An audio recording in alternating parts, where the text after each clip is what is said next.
I'd just like to take us through a couple of announcements real quick.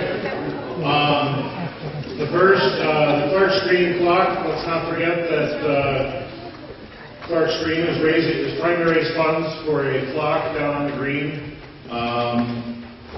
If you'd like to, the church would like to be part of that, and if you could contribute something to help the church be part of that, please see Mike Messina. Our Thanksgiving dinner date has been set. That is Sunday, November 17th. It'll be here at 5:30 in Emerson Wilson Hall. The folks from Clark Summit State Hospital will be joining us again for a great evening of fellowship, so please put that on your calendars to attend. The Bell Choir will be playing on the fourth Sunday of every month going forward. All those interested in playing the bells should contact Alicia Kenny as soon as possible. Also, if Alicia would like to try to form a beginner's choir, if possible, if anybody has interest in joining a beginner's choir, it will be from ages 6 up.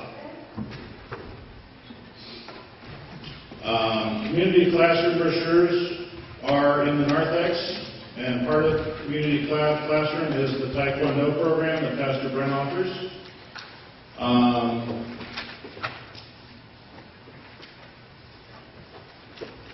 Don't forget, October, I believe it's 12th, the corn roast and pulled pork dinner. This week is one of our infamous weeks. Our rummage sale is this week. Thursday, October 3rd and Friday, October 4th. Setup begins tomorrow. And Sandy, you'd like to... All hands on deck. We really could use your help at 9 o'clock tomorrow. Sandy is in dire need of aid in setting up for the rummage sale, along with during the rummage sale, and I'm sure clean up afterwards as well. So anybody that has some spare moments that could help, your help would be greatly appreciated. And next week, our worship service, the children will sing during worship, and there will be a special coffee hour following, hosted by the Sunday School. Also, we are in need of Secret Saints again. We heard last week how appreciative the students are of their Secret Saints. So if you could be part of that program and part of that ministry, it'd be great as well. Countryside Community Church is also holding a turkey supper on Saturday, October 19th. If you're interested, the details are in the bulletin. I now ask that you quiet your minds and hearts as we're led into service with our prayer.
Please stand and join me in our call to worship.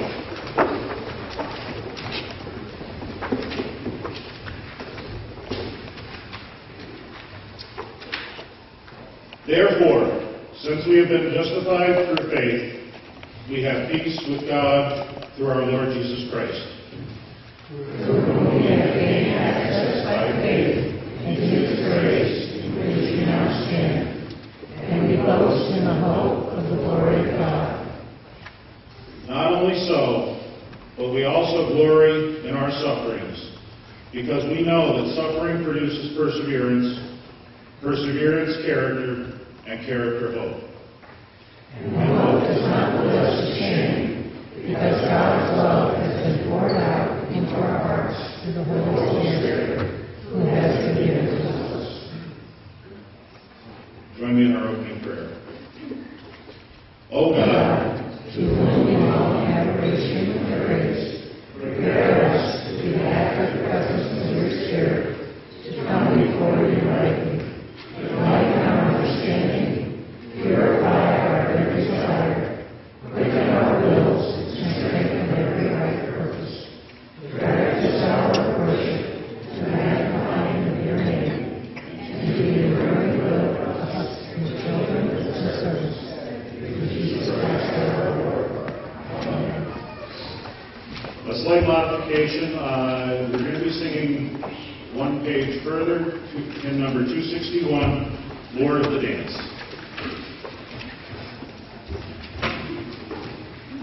Thank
This man, handed over to you according to the definite plan and foreknowledge of God, you crucified and killed by the hands of those outside the law.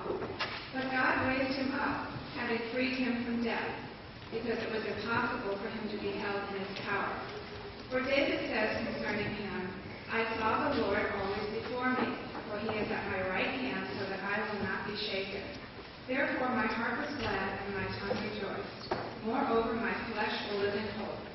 For you will not abandon my soul to Hades, or let your Holy One experience corruption. You have made known to me the ways of life. You will make me full of gladness with your presence. Fellow Israelites, I may say to you confidently of our ancestor David that he both died and was buried, and his tomb is with us to this day. Since he was a prophet, he knew that God had sworn with an oath to him that he would put one of his descendants on his throne. Foreseeing this, David spoke of the resurrection of the Messiah, saying, he was not abandoned to Hades, nor did his flesh experience corruption.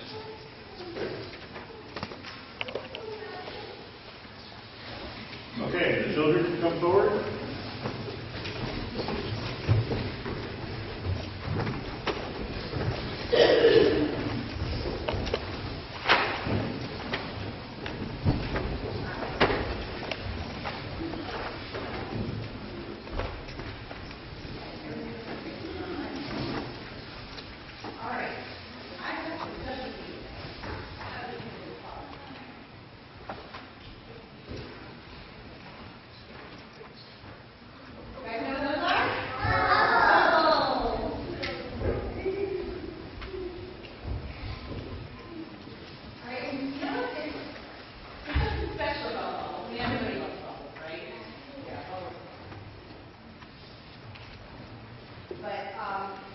What I want to talk to you about, though, is as much fun as bubbles are, sometimes they're big bubbles, sometimes they're small bubbles. Bubbles, even though they look the same, they're not always the same, right? Sometimes they're big, like this one, and sometimes they're little, like this one, right? Bubbles come in all shapes and sizes, but they all look the same on the outside, right? They're all round, and they're all shiny, and they're all pretty. But they're different. And that's kind of like us. Sometimes we're big, like sometimes we're small, but we're all shiny and pretty on the outside, right? We all have something to offer. Even though we're all different, just like the bubbles, right? We're all fun, and we're all very special. And God made us all different.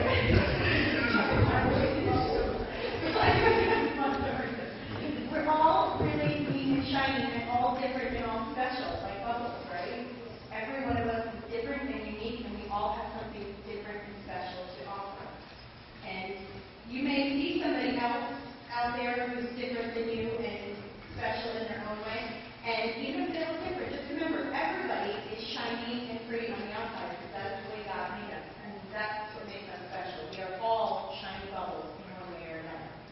So I want you guys keep that in mind when you're walking around the neighborhood or you're out at school or wherever you might be. Everybody is a shiny, special bubble. And if you see someone who's sad or somebody who says, I don't like my freckles or I don't like this about myself, or remind them that we are all special, shiny bubbles. We are all God's special, shiny bubbles. And there's something special about each and every one of us. And that's why God made us the way we are.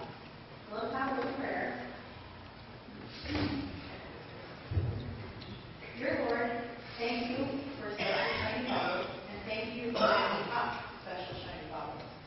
We love the way you made us unique, and we pray that you ask us to let our uniqueness shine and help others find their uniqueness and their shine. Amen. Hey, guys.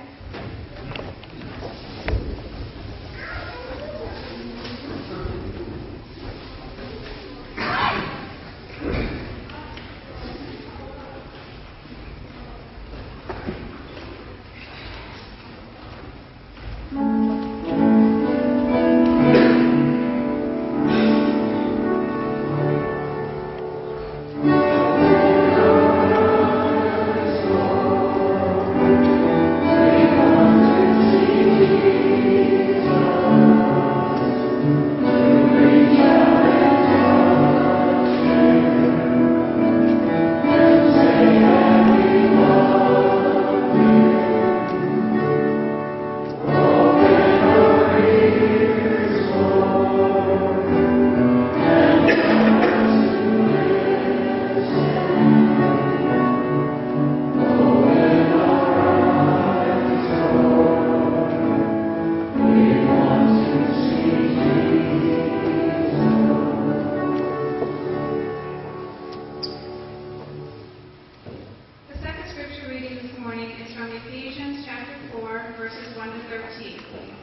life worthy of the calling to which you have been called, with all humility and gentleness, with patience, bearing with one another in love, making every effort to maintain the unity of the Spirit in the bond of peace.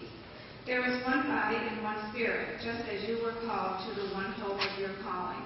One Lord, one faith, one baptism, one God and Father of all, who is above all and through all and in all. But each of us was given grace according to the measure of Christ's gift. Therefore it is said, when he ascended on high, he made captivity itself a captive. He gave gifts to his people. When it says he ascended, what does it mean but that he had also descended into the lower parts of the earth? He who descended is the same one who ascended far above all the heavens, so that he might fill all things. The gifts he gave were that some would be apostles, some prophets, some evangelists, some pastors and teachers, to equip the saints for the work of the ministry, for building up the body of Christ, until all of us come to the unity of the faith and of the knowledge of the Son of God, to maturity, to the measure of the full stature of Christ.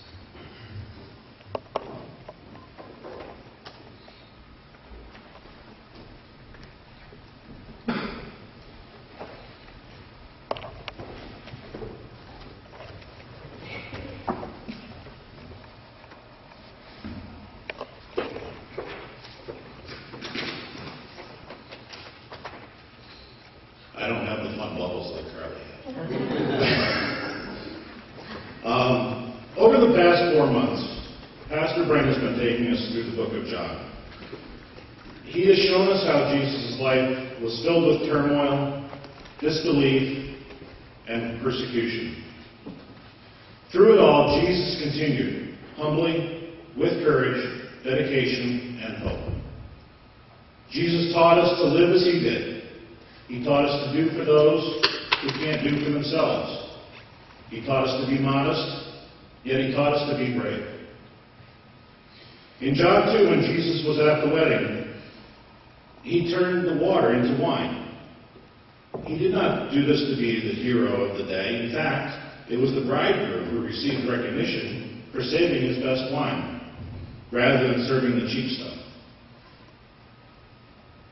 Yes, he was asked by his mother to do something, and we all know that when Mom asks you to do something, you better do it. The difference is, Jesus did this very discreetly and without ceremony. He knew it was not his time to reveal himself. He did it and moved on. Over the rest of the chapters of John we have been through, his acts become more overt. He is leading his disciples around the region and interacting with others. In John 4, Jesus tries to break barriers, as with the Samaritan woman at the well. And Samaritans and Jews were not supposed to get along. And he performs public miracles, like the man who could not walk, in John 5. In John 3, he shows bravery when speaking with Nicodemus, a leader in the Jewish ruling council. When Jesus says in verse 12, I have spoken to you of earthly things, and you do not believe. How will you believe if I speak of heavenly things? I think right there is the definition of faith. Going through the book of John over these last 4 months has gotten me thinking. Thinking of that which I cannot see. I have been thinking of heaven, and those who have gone there as Jesus did. You always see people and athletes pointing up. I understand this as up is good and down is bad. Frequently, following my father's death, ironically enough, the 8th anniversary was just this past Tuesday, our family would let balloons go up into the air.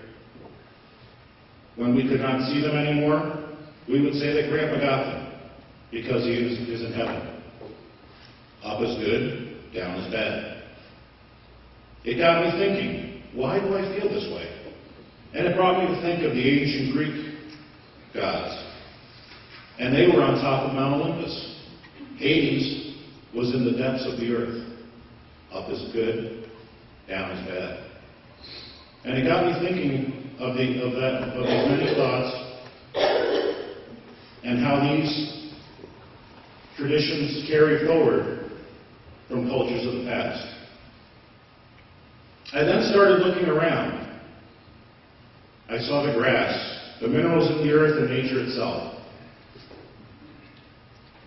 I looked at what others are doing, like those that go with AST and help others. I listened to the talents of others, like the Gospelaires. I came to my own conclusion that it's nice to refer to up is good and down is bad, but I believe heaven is everywhere.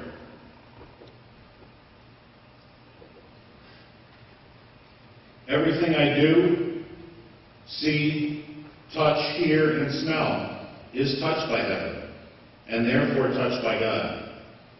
Because heaven is God's house, and it is His house that protects us in all that we do. Those that have passed before us are in His house, as well as they are all around us. We have the added first interactions with our loved ones who have passed, so that when they guide us to that lost screwdriver, or we need the talents, or we see the talents of our young and say, they got that from Grandpa, we know they are still with us. We can have faith that Jesus is always with us because He taught us to have faith. Faith not just in what we can see, touch, hear, or smell, but faith that God is always with us. And though we can't touch it, we can feel it. Amen.